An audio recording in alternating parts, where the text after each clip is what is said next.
Welcome back to University English 2, The Skills. This is Unit 10, Getting Down to Business. Alternatively, it could be called Understanding and Negotiating Contractual Agreements. We'll begin with an introduction, followed by a brief outline of meetings and negotiations, and the etiquette which is expected of both. We'll then be looking at the principles of contract, the elements, form of contracts, intention and consent, and capacity. Then we'll take a look at what happens when contracts are not kept, when promises are not kept. And then we'll be examining consideration, an important element of contract, how to talk about money, how to talk about currencies, and fractional units of currencies, and slang in relation to currencies. We'll then be moving on to negotiation itself. First, looking at types of negotiation and types of negotiator. We'll be looking at the power dynamics involved in negotiation, tactics which can be used in negotiations. And then we'll be looking at preparation for negotiations, the negotiations themselves, and after the negotiations. And we'll be ending with our usual summary.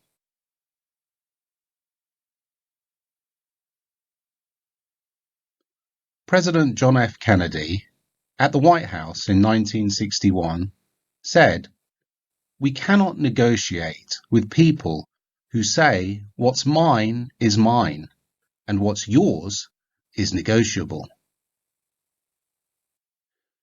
Understand that the goal of all commercial organizations, regardless of the products or services which are dealt in, is to make money, usually in the form of a national currency. In order to facilitate this exchange of money for goods and services, principles of contract were developed. Though specific laws may differ from country to country, these principles have become fairly universal in nature. This way, businesses can conduct themselves across national borders with relative ease.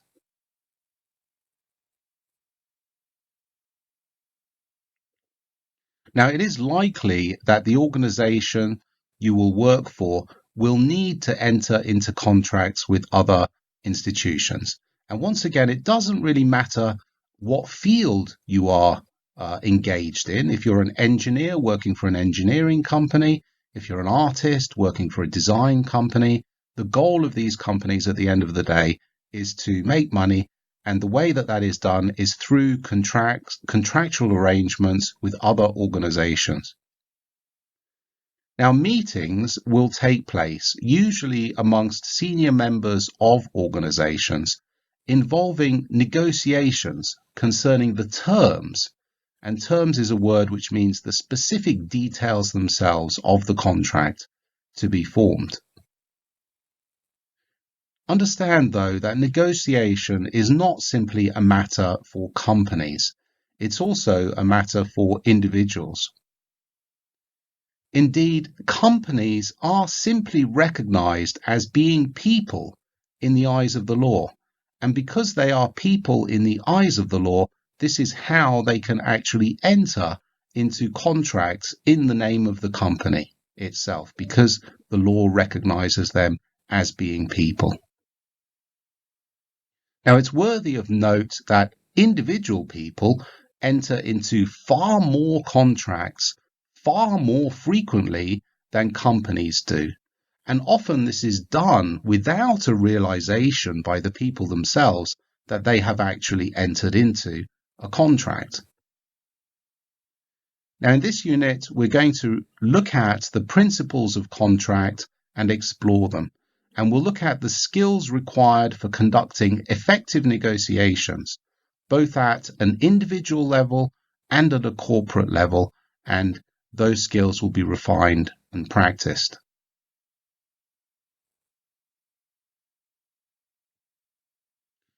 The Cambridge Dictionary's definition of a meeting is a planned occasion when people come together to discuss something.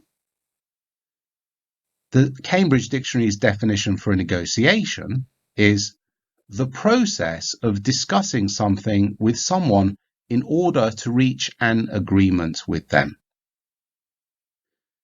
When people meet to talk about things, which are often referred to as matters, it's a meeting. But when they meet to talk about matters which they wish to agree upon, it is therefore a negotiation. Now, negotiations can occur in a wide variety of different contexts.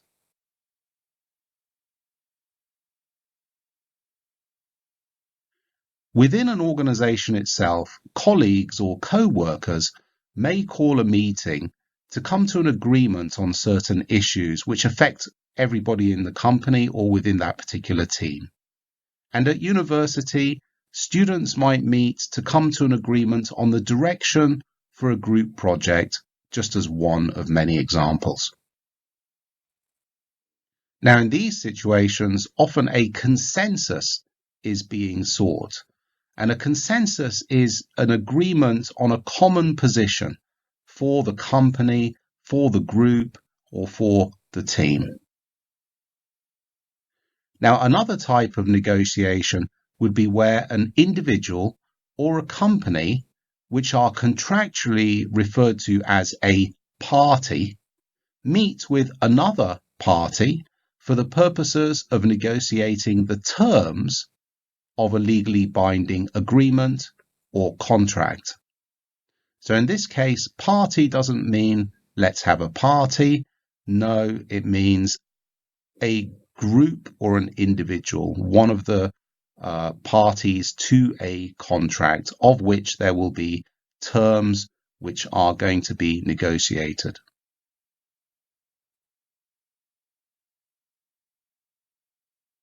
Now, in all kinds of meetings, regardless of if it's a meeting or a negotiation, some general principles should be observed. And this is simple etiquette. The first is be on time. Being late shows real disrespect for the other participants' valuable time, and it will immediately result in a very poor relationship between the parties involved. Also, make introductions. Be introduced to people, introduce yourself, introduce others, help to develop relations with all of the people who are there. Small talk is very important here as well. This is a perfect example of when small talk can actually better your relationship with people. Some friendly banter or chatter always establishes a good mood among the participants, and a good mood can lead to better results. Finally, prepare. For complex negotiations, make sure that there is an agenda. And an agenda is a list of items which you will discuss in the order in which you will discuss them. And make sure that you have prepared for this agenda well in advance.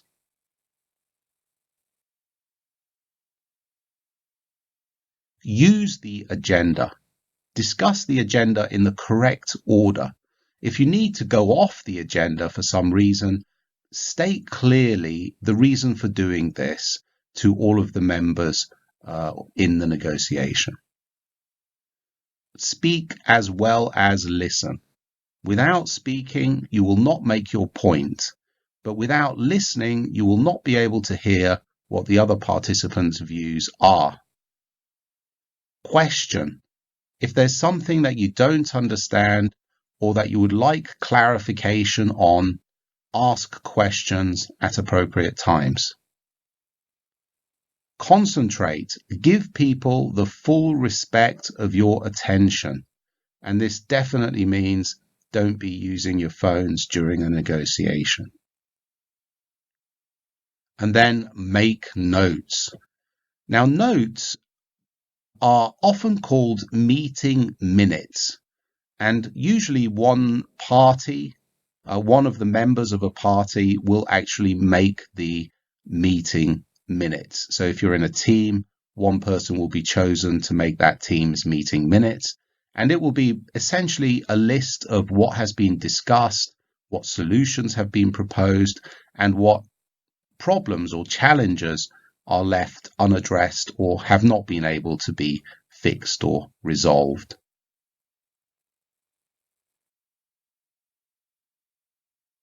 Let's examine the principles then of contract. Now, according to Blackstone in the 2003 edition of this classical work, really, a contract is an agreement upon sufficient consideration to do or not to do a particular thing. In principle, anything can be agreed upon in a contract as long as it's not illegal. And illegal would be acts which are specifically prohibited or banned by the laws of the land. Now, the specific details of a contract are referred to as its terms. Also, these can be called stipulations or provisions. Note that in your everyday life, you enter into a contract when you, for example, buy something at a store, when you take a bus, a train, or a taxi, when you go to a restaurant for something to eat. Note the definition again. In all of these cases, a legal person, which could be you as a person, but would include a company, which is a legal person, is providing a product or a service, or both, in exchange for something else. In these cases, it's a national currency, but in contracts, this is called consideration.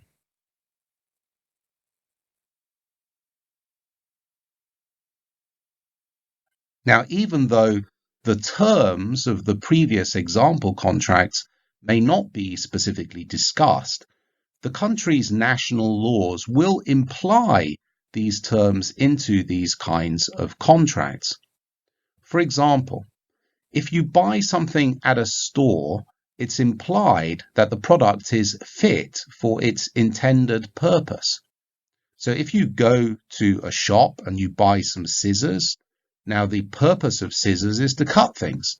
But if your scissors don't cut things, then they are not fit for their intended purpose. When you get in a taxi, it's implied that the taxi will be safe and it will be driven in a safe manner. So if you get into a taxi and the taxi driver is drunk and crashes the car and you're injured, this is actually a breach of contract. They have broken the contract. And when you eat food in a restaurant, it is implied that the food you eat is fit for human consumption. So if you go to a restaurant and you eat some food and then you end up on the toilet the next day, all day, then the food was not fit for human consumption and there has been a breach of contract.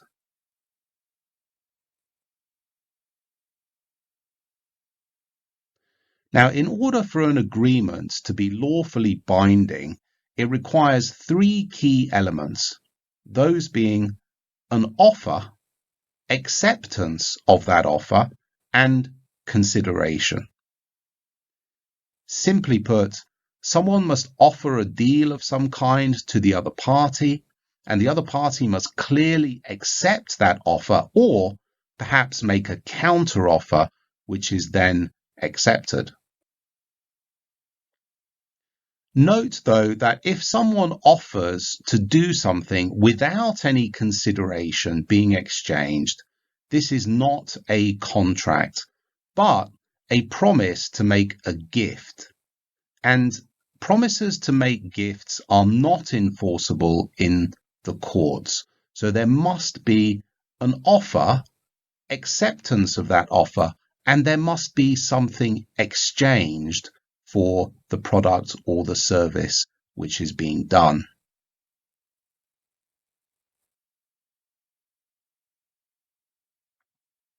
Now, the offer, acceptance, and the specific terms can all be communicated by action, but also through spoken words or in writing.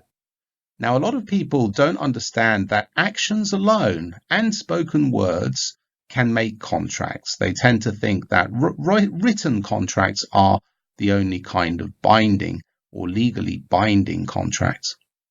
But let's look at an example. When you buy something in a shop without saying anything, let's say you go and you get a bottle of water in a convenience store, you take it to the checkout, the person scans it, you give them the credit card, they take the money from your credit card, and then you just leave. Nothing has been said at all. Well, your actions have made a contract. When you put the water bottle down at the checkout counter, that was your offer to buy it at the invited price, the invitation to treat, which would be the price that was shown on the bottle. They accepted your offer when they took your card and took the money. There was consideration given for the product, which was the water, which was your money, and then you left. That's a valid contract, done by action alone. However, note that some contracts must be made in writing, and these are typically contracts involving what we call realty or property, landed property, such as houses, apartments, these kinds of things. And this rule was made quite some time ago in order to prevent fraud, which was the cheating of the system.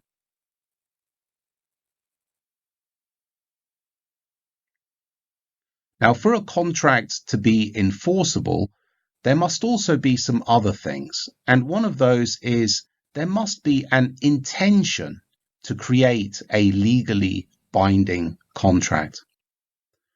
For example, if your teacher tells you that if you get 100% on your test, they will spend the week dressed up as a clown, then this is actually likely unenforceable, as your teacher meant it as a joke. They had no intention to create a legally binding contract.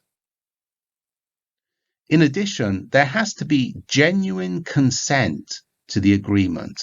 The person you're agreeing with, or the company you're agreeing with, the party you're agreeing with, must really say yes to this agreement.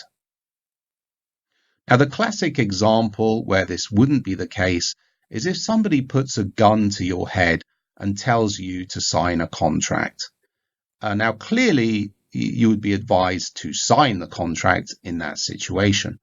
But a court would find that you did not truly consent. You did not truly agree to that because it wasn't genuine or true consent. You were forced to do it. Now, as a further example, and one which happens much more commonly amongst companies, is where one party hides things which are very important to the contract.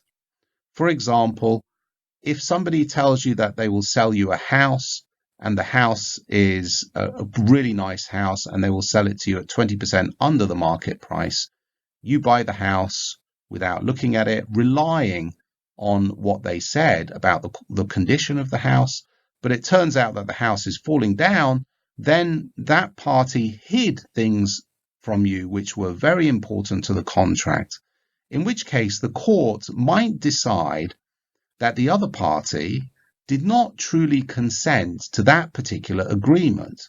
The court might well find that actually you agreed to buy a house in good condition, not a house in very poor condition. You didn't agree to that particular agreement.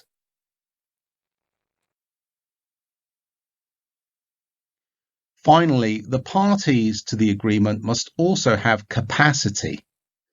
Now, this means they should be capable of making that kind of agreement.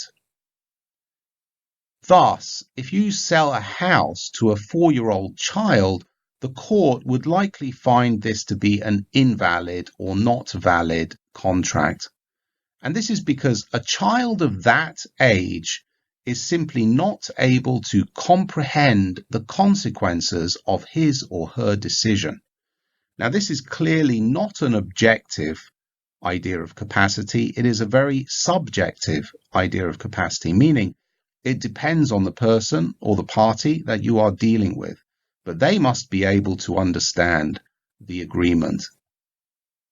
Note, however, that a contract to sell a lollipop, which is a kind of candy, for a reasonable price to the same child would likely be acceptable to the courts.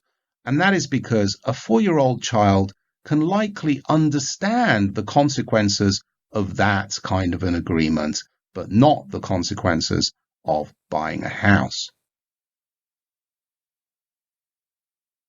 So here we can see an illustration where we have party A and party B. Now, party A might give an invitation to treat to party B, and this would be simply inviting party B to enter into a negotiation about a contract. An invitation to treat is not actually an offer as such. It is simply inviting you to make an offer.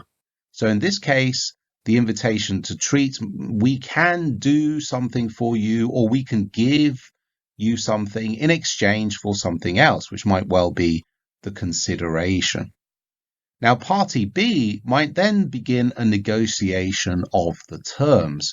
They might start asking questions like, who is going to do it? What is going to be done? Or what products are going to be used in its completion? When are you going to do it? Where is it going to be done? How exactly are you going to do it? And why are you going to do it? So the negotiation of terms can include definitions of all of these things. Once these have all been negotiated between the two parties, one of the parties is going to make an offer. In this illustration, party A makes the offer. So now that everything is clear, we know all of the terms, who's going to do it, when's it going to be done, how much is the consideration going to be, and so on. Here then is the contract that we think represents the negotiation that we had. So at this stage, there will be actually likely, if this were a commercial agreement, a written contract handed over. Now, what usually happens at this point would be that there would be a counteroffer. Party B's lawyers would modify the contract in a few ways and send it back. And this would in effect be a counteroffer. What generally follows is a process of what we call ping pong, where the contract would bounce backwards and forwards between party A and B until everybody is happy with it. And once a party is happy with it, they will accept. So in this case, then party B made the final offer, the counter offer. Party A accepts that offer. So we agree with the latest version of the contract, and then the contract would be signed, or in contract terms, we call that executed. Now, around all of this, you always have to consider whether or not the parties are capable of making these decisions. Do they have capacity? This is always a consideration overall for the entire contract environment. And also, do the parties have intention? Do they intend to make a legally binding contract? And importantly here, is anything being hidden to which one of the parties would not agree if it were known? These are considerations which have to be borne in mind.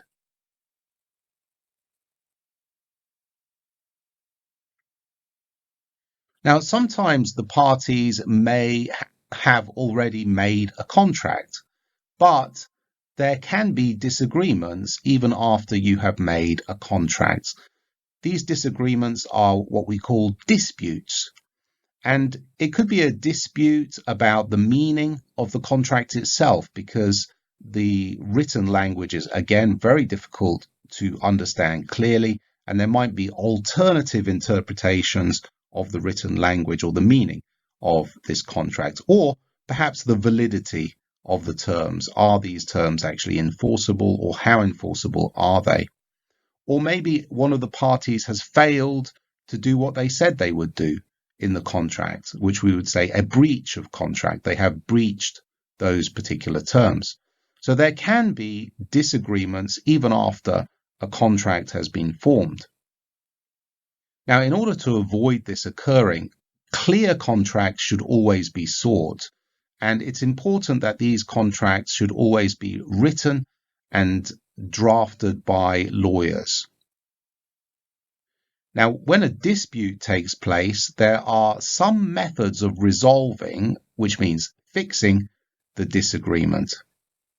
Now, some of these methods are known as alternative dispute resolution, quite simply ADR, and they serve as an alternative to the national courts, which is where you would likely go if you had no other choice or no other way of fixing these problems.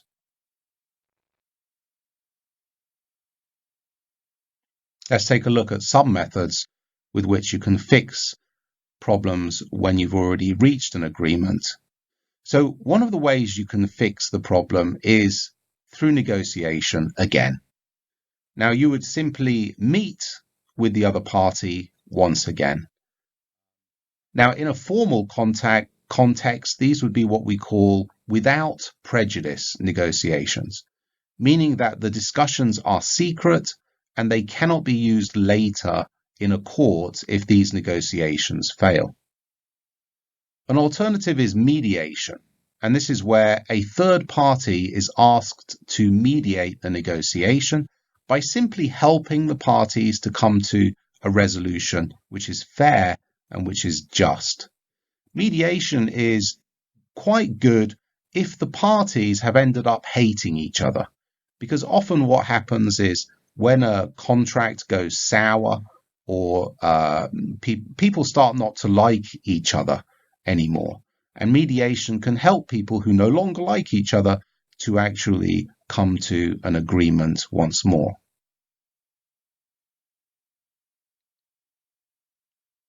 Now, the final two here are similar to and the final resolution being court. So arbitration is a quasi-court. It's like a court, and there will be one or three arbiters. And these arbiters generally have legal experience. They are either lawyers or they are judges, typically who have retired. And these people are being asked to make a judgment in the same way that a court would make a judgment. Often the rules for arbitration are very similar to the rules for a court as well. Now, why would people go to arbitration if it's just like a court? Well, the big reason is that the decisions in arbitration are secret. And this is very, very beneficial for large companies. For example, a few years ago, Samsung and Apple had many disputes, many disagreements about their contractual arrangements, which they had with one another. And they do a lot of business together, really a lot of business together. So they are very big business partners. But sometimes you might have problems even with friends. And in this case, they had some disputes and they wanted to try to resolve them. And they went to national courts, suing each other, or what we call suing, which is you take someone to court. So Apple sued Samsung in America. Samsung sued Apple in Germany, and they sued each other in Korea as well. And it was all over the news. And as a result of it being all over the news, these are big companies which have their share offerings on large stock exchanges. And when one of the companies lost a decision, their share price would be very badly affected. And when one company won, their share price would be very positively affected. But actually, these companies don't really want their share price to be affected by things like this. So that's the reason why they prefer to keep it secret. And you can pretty much guarantee that these companies still have disagreements today. And the only reason you don't hear about them is because now they've chosen to take all of their disagreements to arbitration to keep it secret. Finally, you have the court to fix your problems for you. And this is a national public body of judges which is being asked to resolve or fix the issue. Once again, this is not secret. The decisions are going to be public. Now, often international contracts will say in the contract which jurisdiction or which nation's courts the disputes should go to. So in the contract itself, it might have a clause in there which will say that all disputes will be resolved in this particular country or this particular jurisdiction.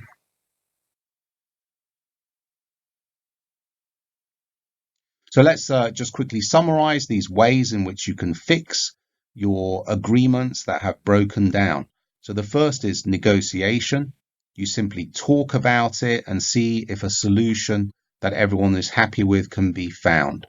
The advantages are that it's cheap, it's private, but it's often ineffective. It often doesn't work because the people might not necessarily like each other.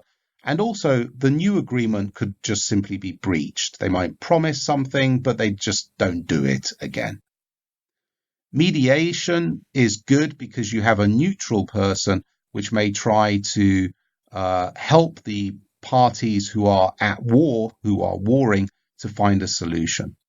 Now, this is often more effective than negotiation, and it's not much more expensive, and it's also private.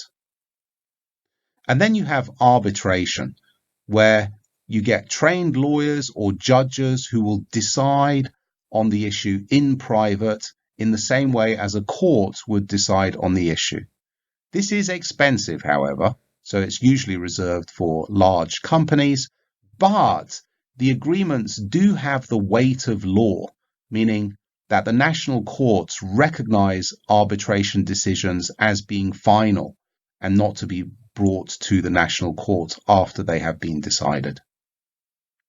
And then finally, you have the national courts, which are where judges will decide the issue in public. It's very expensive, but agreements will have the full weight of the law.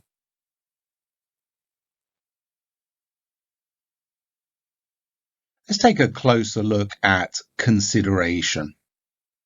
Now, in most cases, the thing being exchanged for the goods or services is monetary, related to money. It's going to be a currency of some kind.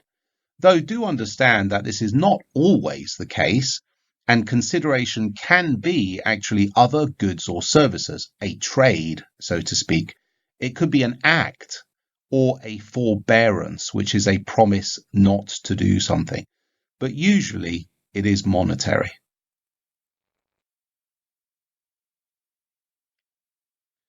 Let's take a look at the grammar and how we can actually talk about money. Now, the most commonly used verbs for indicating the price of something are the verbs be and the verb cost. Now, both of these verbs forms can actually vary very much depending on the intended meaning.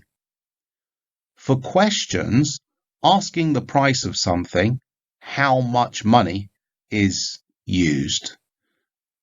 However, it's such a common question that often money will be omitted or deleted, and we will just simply say how much, but we mean how much money. So here are some examples. How much money did the jacket cost? So in this case, we're using the past tense with the verb cost because we're talking about the past. So sometimes the forms will change depending on the context of what you're talking about. The jacket was $20. Now notice the be verb is being used here, so you can quite easily interchange between the cost verb and the be verb. How much is the vase? This is simple present. You're asking the price now. The vase costs 30,000 francs.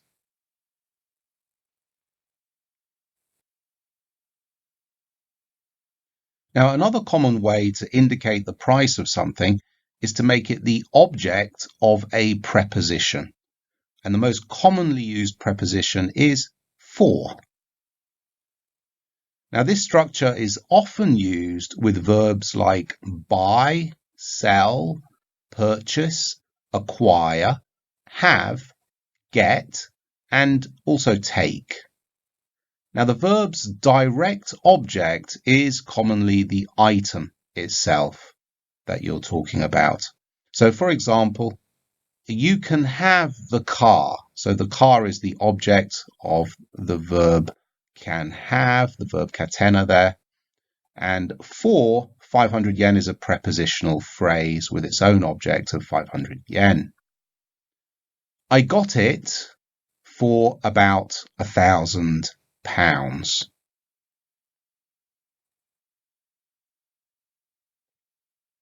Now, as consideration often takes the form of a national currency, talking about different currencies is actually quite important, especially for international agreements. So here we can see actually some of the most common currencies around the world, starting with the US dollar, and you can see the code for it and the symbol for it. Often US before the dollar sign will be omitted, but note that there are other kinds of dollars, which is why this might be clarified.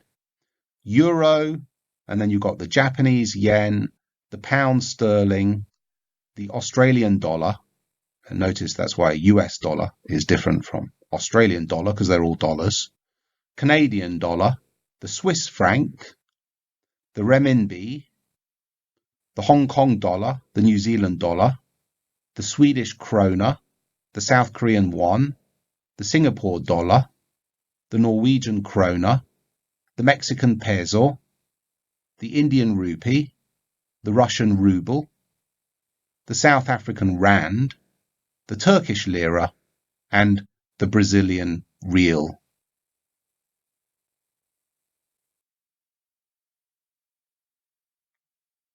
Now, when writing a symbol with a numerical value, the symbol goes in front of the numeral. When writing the currency as a full word, the word comes after the numerical value and is not usually capitalized. So, for example, all of these would be expressed in the way, notice that when you're reading the number, you must use spoken words. So the currency, regardless of whether you're writing it as a numeral with a symbol, the currency itself will always come after when you're speaking. So for the first example here, the new shoes were 30,000 won.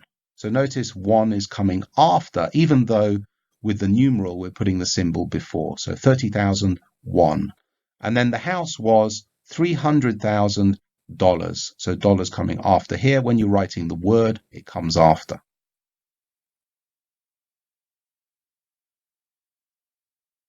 Now note that some currencies are count nouns, meaning you can count them and you should add an S if it's not equal to 1.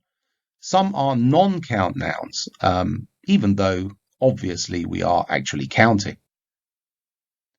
Now, some common examples of currencies which are non-count include the Japanese yen, the South Korean won, the Chinese yuan, the Swedish and the Norwegian krona, and the Turkish lira. So these are non-counts, meaning you're not going to add the S to the end of these. So for the examples here, the first example would be read as the hat is $20 with an S on the end. And for the second example, that will cost 1,000 yuan, not 1,000 yuans. So this is a non-count noun here. We do not add an S for it.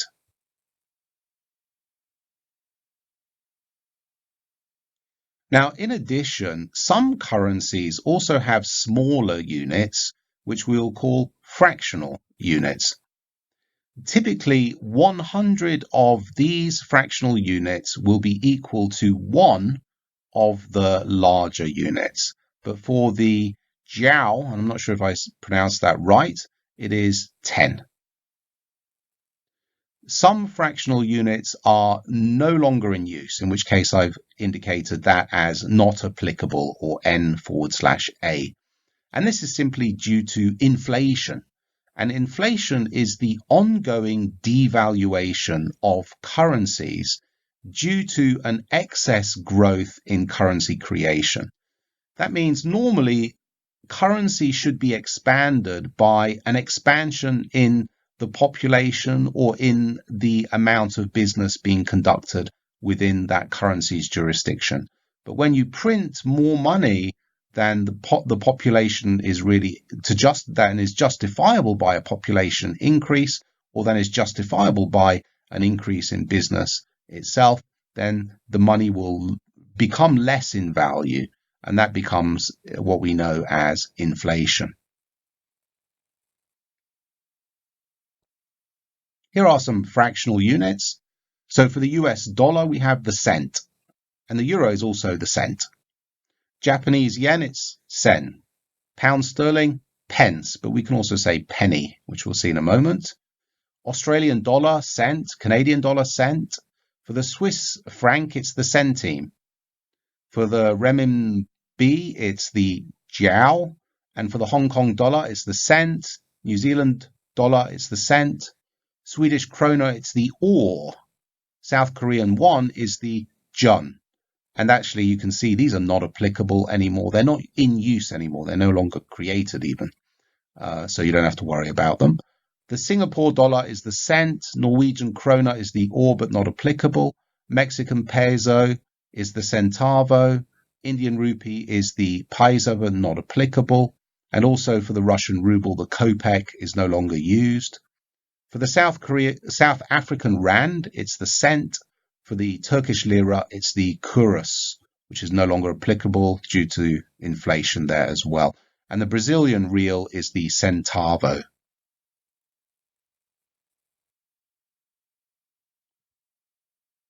Now, fractional units, whether spoken or written, either as symbols or words, are placed after the currency unit. So you're placing them after in this case. Notice that with the numeral for the whole unit, for the pound, it comes before the pound. It will be spoken after the pound, as you will see, but the P is going to come after it.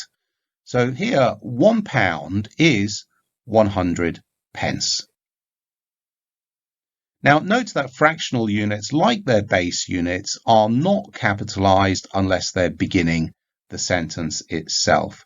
And fractional units are read after the basic unit with and.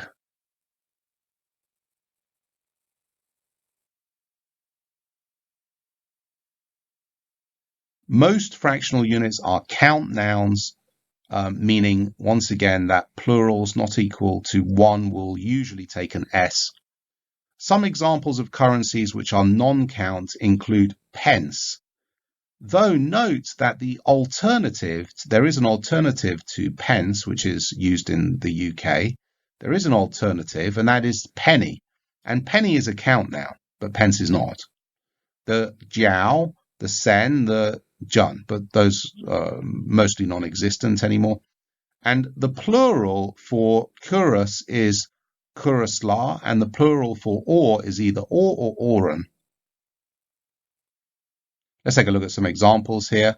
So they cost $15, and notice I'm putting an and here before the fractional unit.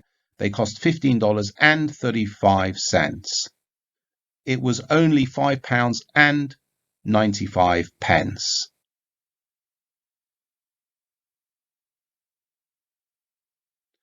Note that sometimes when we're speaking, and can be omitted. And it's also common when you're speaking to delete the basic and the fractional currency words, because if you're inside a country, everybody knows what the currency in that country is. So instead of saying that's $5.15, if you're in the United States, someone might just say that's $5.15, meaning $5.15, because everybody knows it's dollars and cents because you're in the US. Similarly, if you were in the UK, instead of saying that's £5.15, you might just say that's $5.15 as well.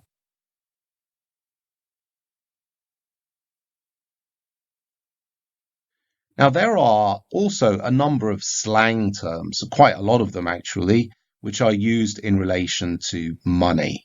So, for example, here, he's got 25 large would mean he has got $25,000. So here are just some common examples of slang and where they come from. So the word dosh means just money, and that's from the UK. Dough means money, originates in the USA. Now notice that in the UK we might understand what dough means as well if it's used in the right context. Otherwise we might think it's flour and water, which is used to make bread, which is what dough technically is. Bacon, as I'm sure you know what bacon is, but it can also be used for money. Where's the bacon? And this would be originating in the United Kingdom. Quid means pound in particular, and this is from the UK, whereas buck means dollar. And notice the S on the end because buck is a count noun here. Quid is not a count noun. Shrapnel, these would be coins, and this is of UK origin. Chump change would mean coins, and that's in the United States. Bronze in the UK might mean 1p or 2p, which are literally, they look like the color of bronze. And in the same way, silver would be 5p, 10p, 20p, or 50p because they look silver. And gold might well be £1 or £2 coins because they look like gold. At least that's the color. Of course, they're not really gold or really silver or really bronze, but they just look that way. Now, also in the UK, a fiver, and notice the S here. The S means that it is a count noun and you can count it. If it hasn't got an S, you can't count it. So a fiver would mean £5. A tenner would mean £10. A score would mean £20. And from the United States, a nickel is 5 cents, a dime is 10 cents, and a quarter is 25 cents. Large is $1,000 in the US, and in the UK, we might use grand, meaning £1,000.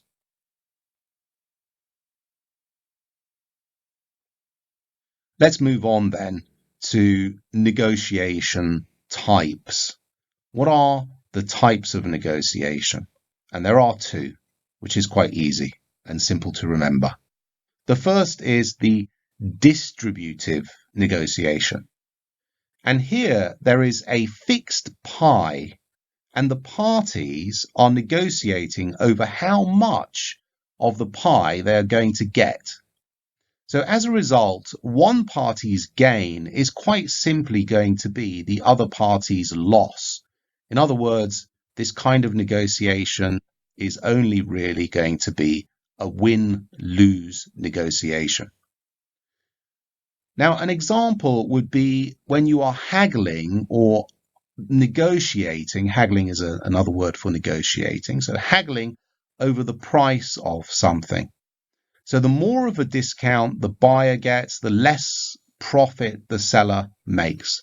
So if I want to buy a t-shirt and it costs $10, or at least the invitation to treat says $10, but I approach the owner of the store and say, I'll give you $5 for it. I haven't got $10. And he says, I can't do it for $5. It's too little. Let's do it for $8. Then he's immediately losing $2. So I'm winning and he's losing. He's not making as much profit. He's making less profit. And the better the negotiation goes for me, the worse it's going to go for him. Now, this type of negotiation tends to be adversarial, meaning that the parties are fighting over this finite fixed pie. Now, the other kind of negotiation is an integrative negotiation. And this is where the pie is not necessarily fixed, so that the parties can actually seek ways in which it can be expanded for the benefit of everybody, meaning it's quite possible here to have a win-win situation. Now, an example might be a sponsorship deal between a clothing company and an athlete. Now, in this case, the more that the athlete does to promote the company, the more money the company makes. And the more money the company can then pay the athlete. So, for example, if the athlete says, I can really help with this promotion, I can go to shops, I can sign shoes with your brand, I can appear on TV, I'll do a YouTube video for you, I'll do all kinds of stuff for you, then all of this is going to help the company to sell its product. If it sells more of its product, it can pay more to the athlete. They can both win out by changing or arranging the terms of the agreement. So it's a win-win situation. Now, of course, there will still be some haggling, some negotiation over the apportionment of this bigger pie, like how much money exactly are you going to give to the athlete for all of this extra work. But usually this type of negotiation is going to be much more collaborative, much more where the parties are trying to help each other rather than fighting over something. Now, what about the types of negotiator? Now, the Harvard Negotiation Project identified 3 main types of negotiators. You want to think about which type you tend to lean towards.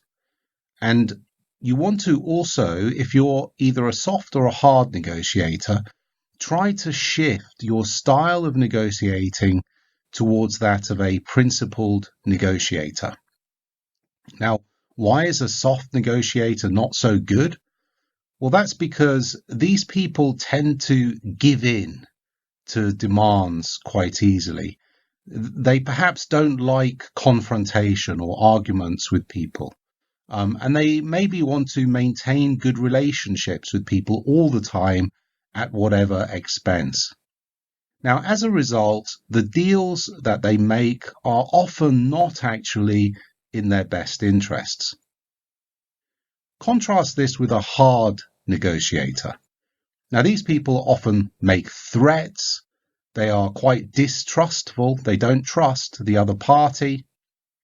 Maybe they insist on their position with a kind of take it or leave it approach to the negotiation.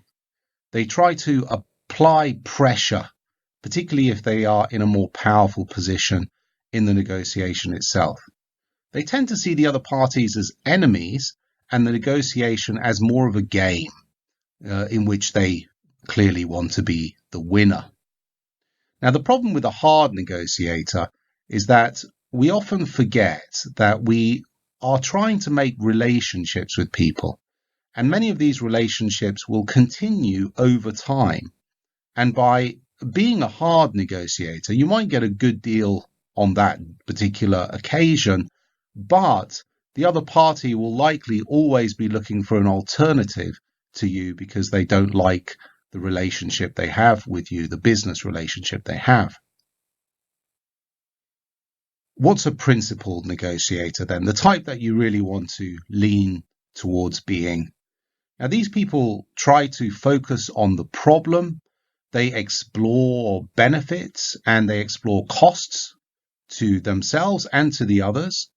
They tend to avoid specific positions and specific demands, and they try to reach results which are good for everybody, good for all parties.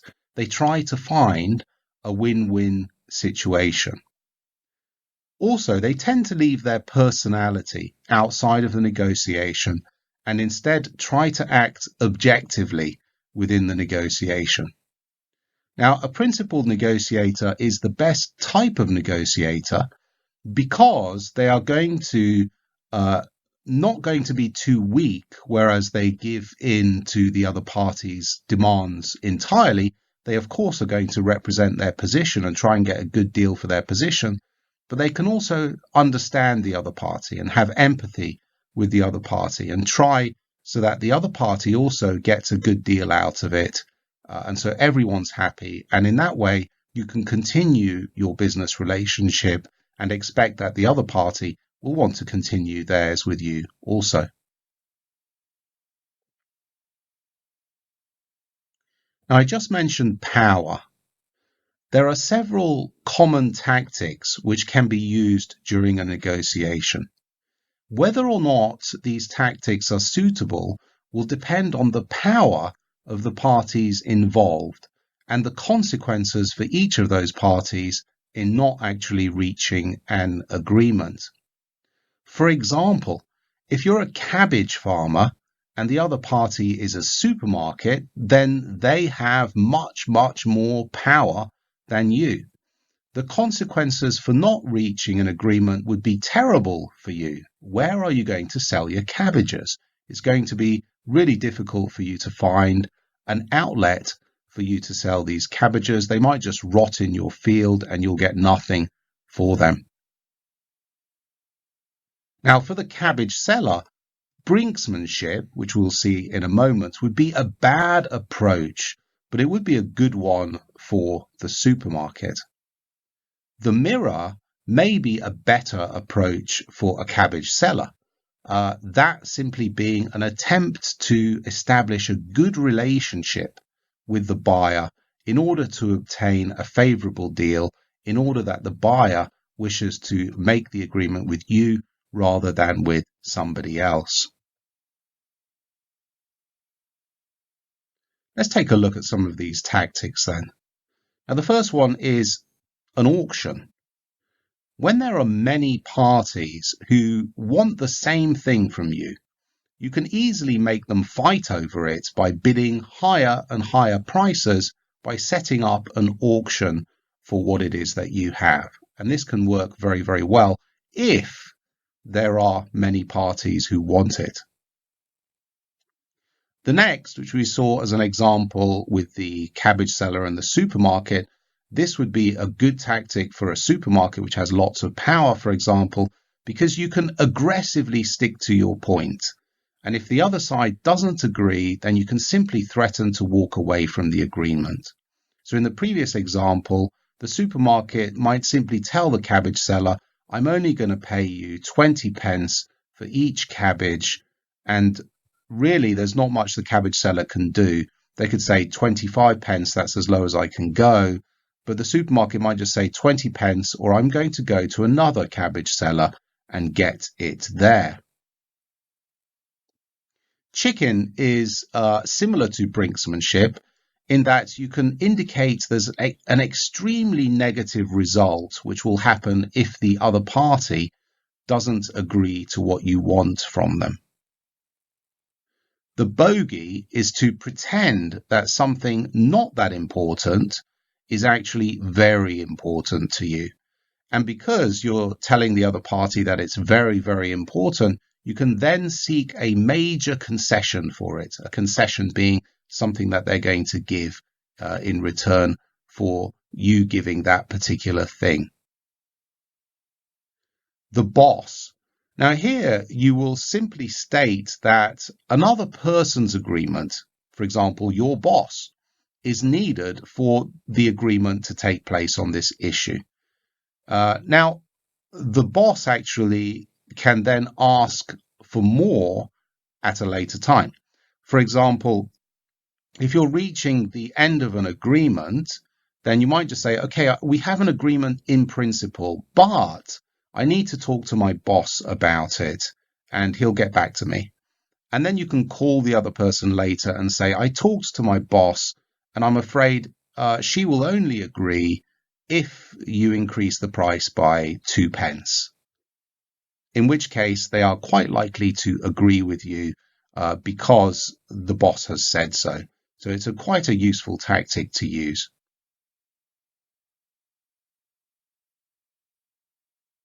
Now, deep defense is simply a continuation of the boss, except now there are several bosses. as the higher up you go in the company. So you could come back to the person and say, you know, my boss agreed with you with the 2 pence increase in the price, but the CEO, I'm afraid, he said it has to be 5 pence. So you can ask for something new each time you go up a level in your chain of command. Now, a deadline is to try to pressurize the other party by indicating that there is a deadline. I have to get this deal by 5 p.m. today or else, right? I have to go somewhere else.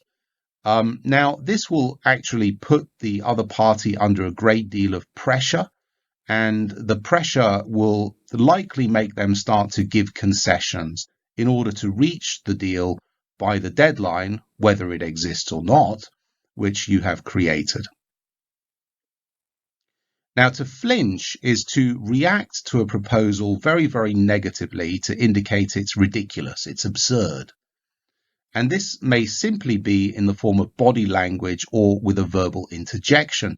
So, for example, if you go into a shop and you ask the shop assistant, how much is this t-shirt?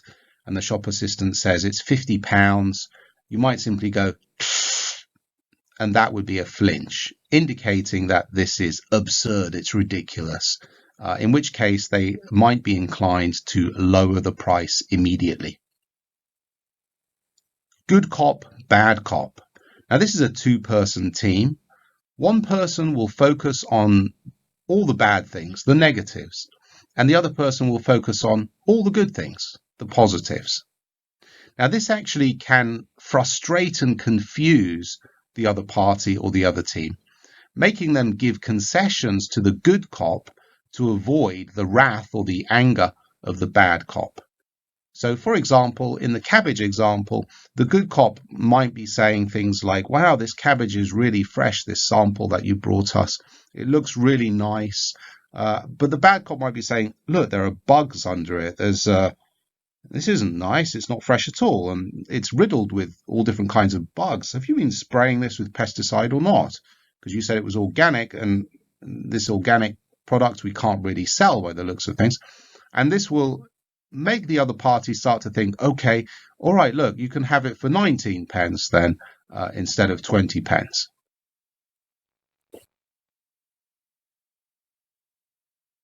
Highball, lowball. Now, this is the most common negotiation tactic, and really no negotiator should start and have an opening position with what they actually want. You want to start with higher or lower offers as appropriate, leaving you room to maneuver. For example, if you want to sell a t-shirt for $50, then if somebody comes and asks you, how much is this amazing t-shirt? Then don't say $50, say $100. That's a highball. In which case they might say, oh, that's a little expensive. I'll give you $20. That's a low ball. In which case you might end up at around $50, the price you actually want. Now, you should never start at the price you want, because if you start at $50, then they will negotiate you down. So you will not get $50. You will not get what you start with. So you should always, in really every negotiation, be either highballing or lowballing, depending on which party you're representing. Now, the nibble is just before the deal is made at the end, you can throw in a few smaller conditions which you haven't really talked about before, or you talked about them but you dismissed them. And you can say these are needed for the agreement to be made.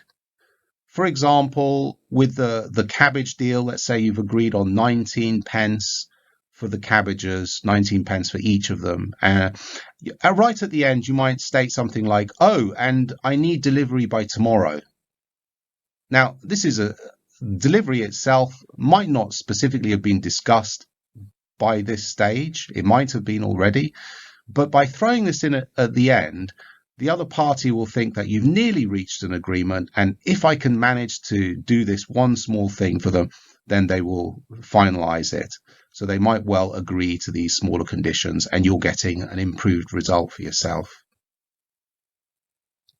The snow job is to simply overload the other party with information and perhaps legal jargon in the hopes that they will generally pretend to understand what you're talking about and then agree to your terms. You might have seen this sometimes when people will come into a meeting with huge piles of papers, which it's impossible for you to read all of, and they might have their lawyer with you who might start talking in lots of terms that you can't possibly understand either. But of course, people don't want to look like they don't understand. So a lot of the time, people will actually pretend to understand, and then they will agree to the terms, which were not that good. And then finally, you have the mirror. And this is a very good one, as I mentioned before with the cabbage example. If your position is if your power is quite weak, then you want to develop your relationship with the other party. You can do this by saying and doing as the other party does to mirror the way they act and behave in order to try to develop a better and more giving to you relationship with them.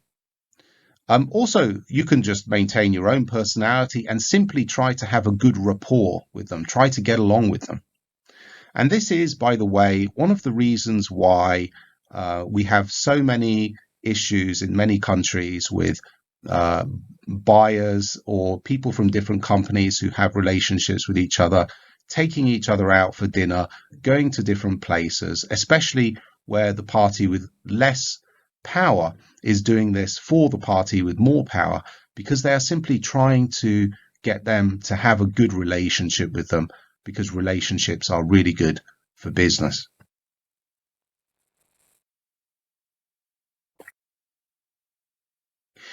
Let's talk about preparation for a negotiation. Now, for a successful negotiation, preparation is key. It's very, very important. Now, you can follow these steps, especially during an important negotiation, but also for everyday negotiations. So, for example, if you're bargaining for a product, and by the way, you should always bargain for a product, regardless of the price that is invited for you to offer.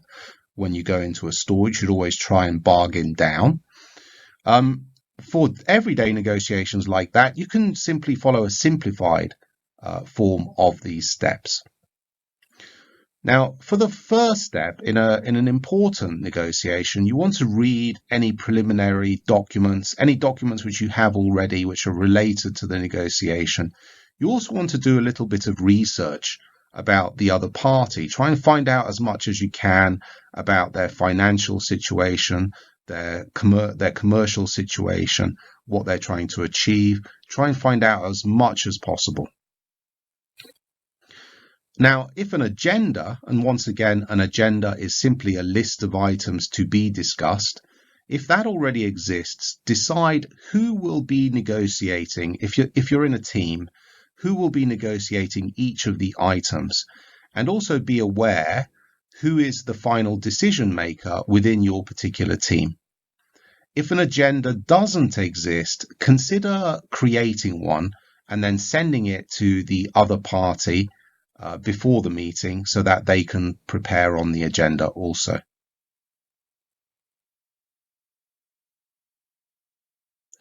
Now, the next step would be, with your negotiation team, try to formulate objectives for the negotiation, and also think about what the other party's objectives are likely to be.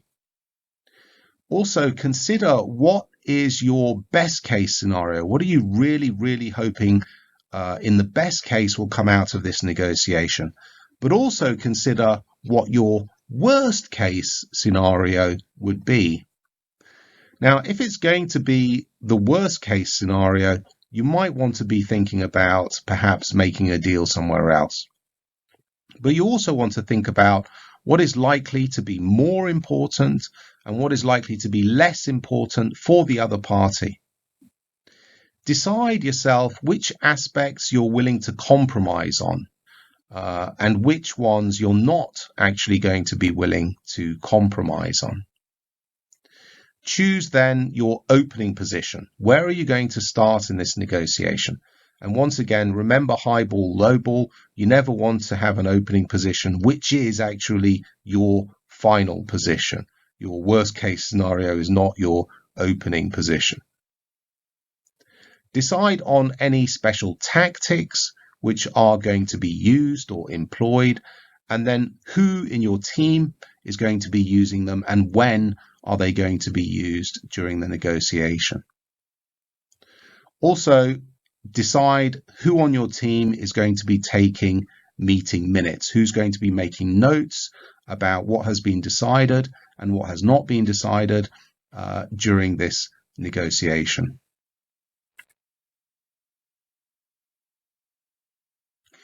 Now, for the negotiation itself, you want to enter into a principled mindset where you are seeking to solve problems which are encountered and where you're looking for a win-win result which is good for all.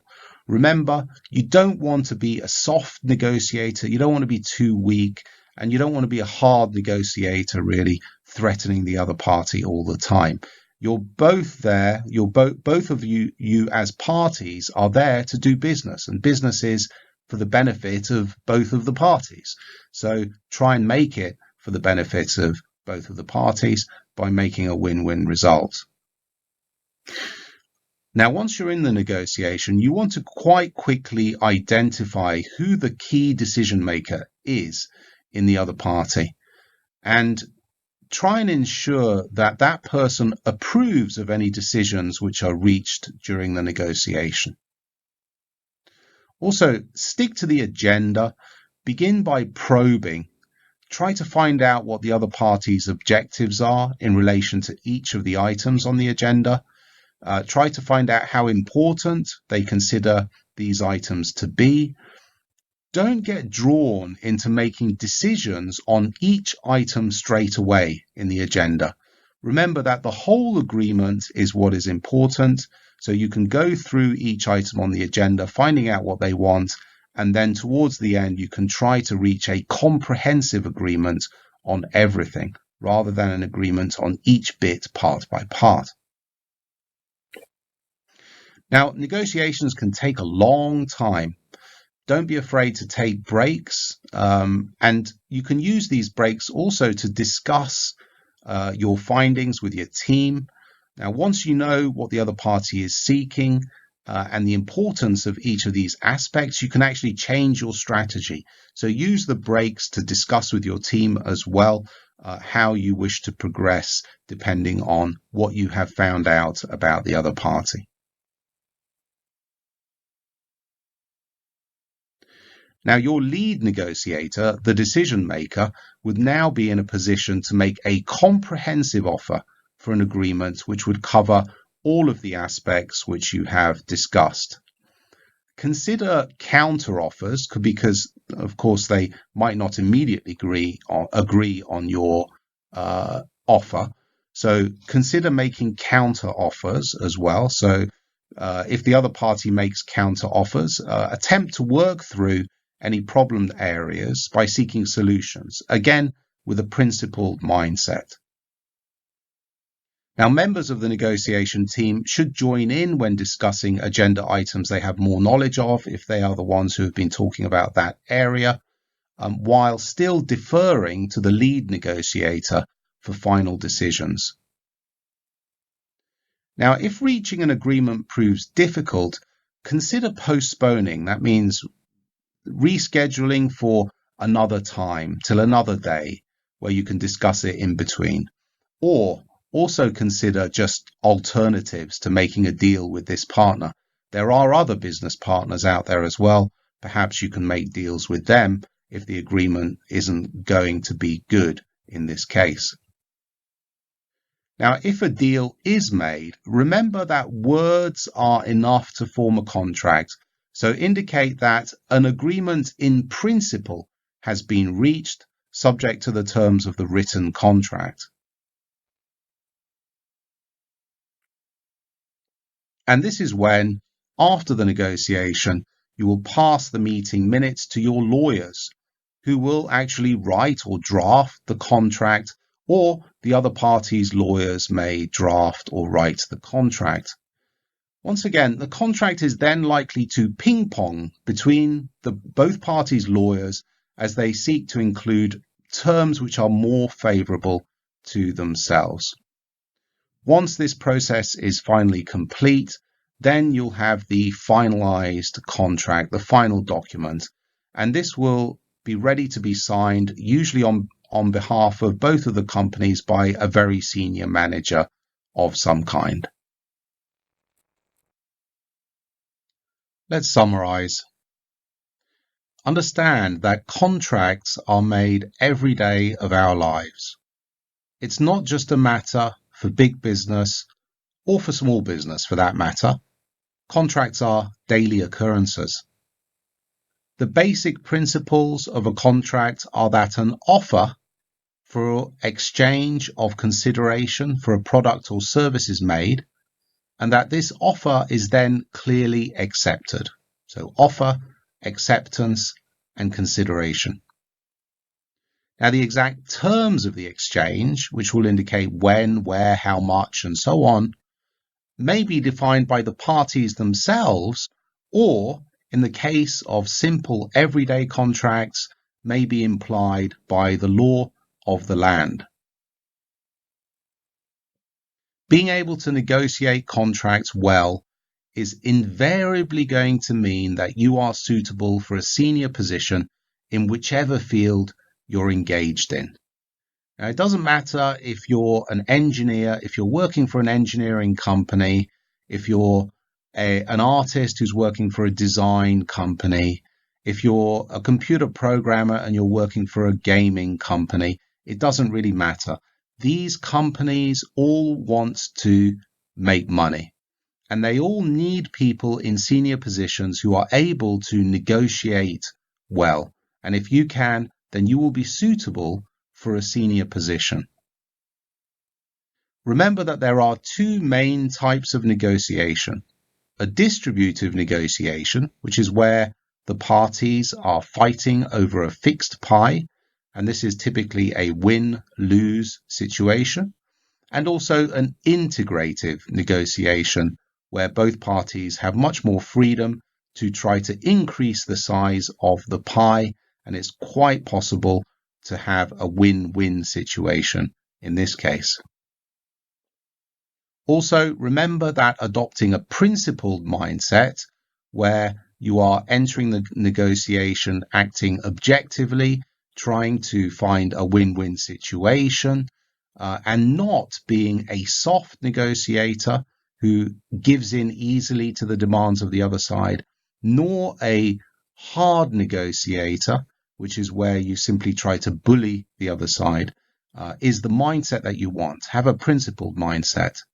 Prepare well for the negotiation and make sure you understand which tactics you wish to use during a negotiation. Now, after you have concluded the commercial negotiation, pass the meeting minutes on to your lawyers, and they will be the ones who will finalize the agreement after a bit of ping pong between your companies. And that brings us to the end of our presentation for today. Thank you for your attention once more, and a good day to you.